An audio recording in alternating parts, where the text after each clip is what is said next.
فارسی میں پشتون، مقامی زبان میں پختون اور اردو میں پٹھان، یہ قوم دنیا بھر میں پھیلی ہوئی ہے۔ ایک غیرت مند قوم کے طور پر گردانی جاتی ہے۔ ایک غیرت مند ہے جن میں افغانستان، پاکستان، بھارت اول نمبر پر ہے۔ دنیا میں پشتون اپنے وفا اور غیرت کے نام سے جانے جاتے ہیں۔ لفظ پشتون کا مطلب ہوتا ہے غیرت، وفا والا اور اپنے عزت اور دین پر مر مٹنے والا۔ پشتونوں نے قیام پاکستان میں بھی بھرپور حصہ لیا۔ پشتونوں کی اصطلاح عموماً پٹھان اور افغان پشتون بولنے والے قبائل کے لیے استعمال ہوتی ہے۔ بعض اوقات پٹھانوں اور افغانوں کے درمیان امتیاز بھی کیا جاتا ہے، لیکن یہ سارے پٹھان ہی کہلاتے ہیں۔ بعض ان میں کافی فرق بھی کرتے ہیں اور پٹھان، پشتون اور افغان الگ الگ قبیلے سے تصور کرتے ہیں اور ان ناموں کی وجہ سے تسمیہ اور تاریخ الگ الگ بیان کرتے ہیں۔ بہرحال میں بحث مجموعی ان سب کا تذکرہ کرنے میں ہی عافیت سمجھتا ہوں، کیونکہ زیادہ تفصیل میں گیا تو بات بہت زیادہ لمبی ہو جائے گی۔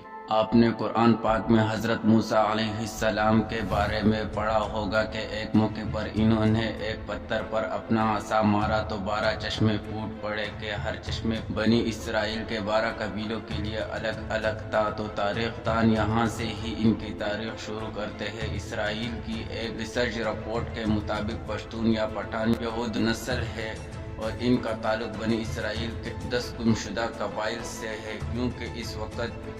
جتنے بھی یہودی ہیں وہ حضرت موسیٰ علیہ السلام کے زمانے کے 2 قبیلوں سے تعلق رکھتے ہیں، جبکہ بقایا 10 اپنا مذہب تبدیل کر چکے ہیں۔ یہ ان کا کوئی پتہ معلوم نہیں ہو رہا۔ ان 10 قبائل کو اسرائیل کی تباہی کے بعد فاتحین نے جلا وطن کر دیا تھا، جس کے بعد رفتہ رفتہ یہ لوگ پہلے ایران پر، افغانستان اور پاکستان کے مختلف علاقوں میں آباد ہو گئے، جبکہ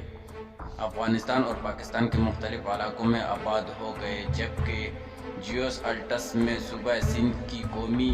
بندرگاہ دیبل کے بارے میں بتایا گیا ہے کہ یہ بندرگاہ یہودی تاجروں کی بہت بڑا مرکز تھی۔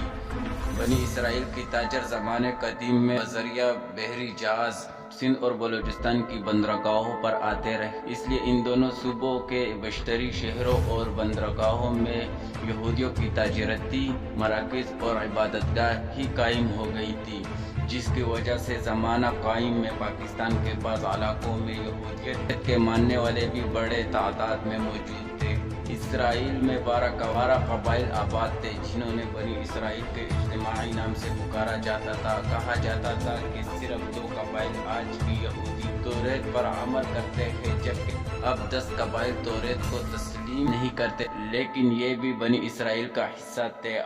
آج کا شمالی اسرائیل حضرت عیسیٰ علیہ السلام کی پیدائش سے تقریباً 800 سال پہلے 99 کی اشوریہ قوم نے فتح کر لیا تھا، جبکہ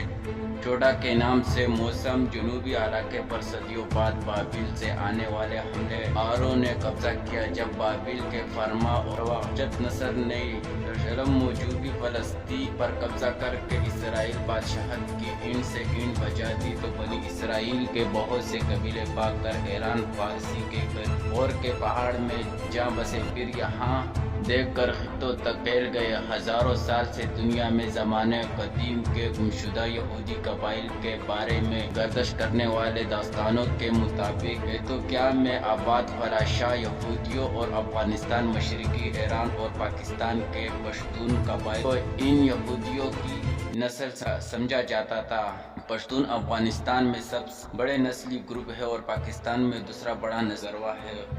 خود بعض افغان کا بھی یہی دعویٰ ہے کہ ان کے آباء اور اجداد کا تعلق قدیم زمانے کے یہودیوں سے تھا، جبکہ افغانستان کے آخری بادشاہ ظاہر شاہ مرحوم اقرار کرتے رہے کہ ان کا تعلق بنی اسرائیل کے بنیامین قبیلے سے ہے۔ اس طرح پاکستان اور افغانستان کی نصف آبادی یہودی قبیلے کے بچھڑے بہن بھائیوں پر مشتمل ہے۔ ان کے مسلمان ہونے کے بارے میں تاریخ سے یہ پتہ چلتا ہے کہ آن حضرت صلی اللہ علیہ وسلم کے زمانے میں ایک قریشی سردار خالد بن ولید رضی اللہ تعالی عنہ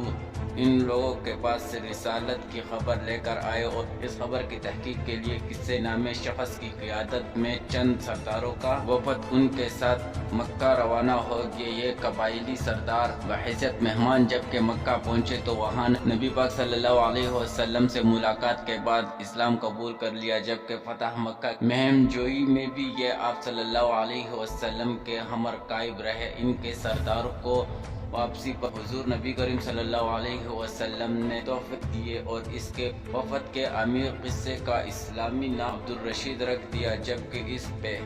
پہتان یا پٹھان کا لقب بھی عطا کیا اور پھر یہی لفظ بکھر کر پٹھان بن گیا۔ افغانوں کی روایت کے مطابق امیر قصے کا نام عبدالرشید خود نبی کریم صلی اللہ علیہ وسلم نے رکھا اور فرمایا کہ ان کی نسل اسلام پر اس قدر مضبوط سے کاربندی ہوگی جس طرح کشتی کا پٹھان ہوتا ہے، اور پھر یہی لقب بعد میں زبان کے تغیرات کے باعث پٹھان بن گئے، جبکہ لفظ پختون کی وجہ تسمیہ یہ بیان کی جاتی ہے کہ وقت نصر کے ظلم سے بھاگ کر فارسی ایران میں پناہ لینے والے قبائل میں سے ایک قبیلے کا نام بنی بخت تھا، جس سے تعلق رکھنے والوں کو رفتہ رفتہ پختون کہا جانے لگا۔ اہل ایران انہیں افغان کہتے ہیں، جس کی وجہ سے بتایا جاتا ہے کہ جب بخت نصر نے ان لوگوں کو